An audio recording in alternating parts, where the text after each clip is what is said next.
chian du ta itan thai koi bia thu karon tira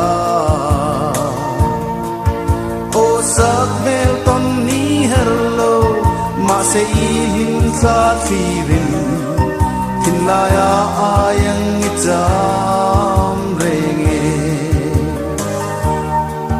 vandung pole bora thiang tara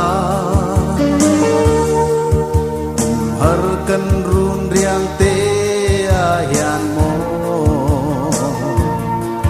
ke lung mol hian lung sim pen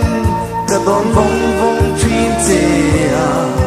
sak mel ton ni om si lo ka thian sak mel ton lo ka la chia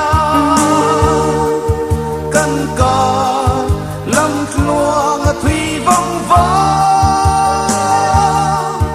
ka thin lung chu li la i cham re ngon ka thian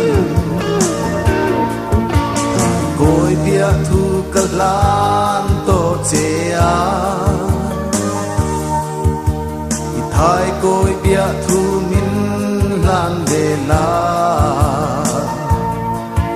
i sak me len ka moin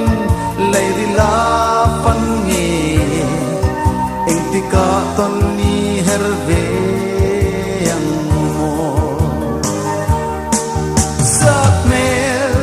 ton lo ka la chia kan ka lam luang a thủy vong vong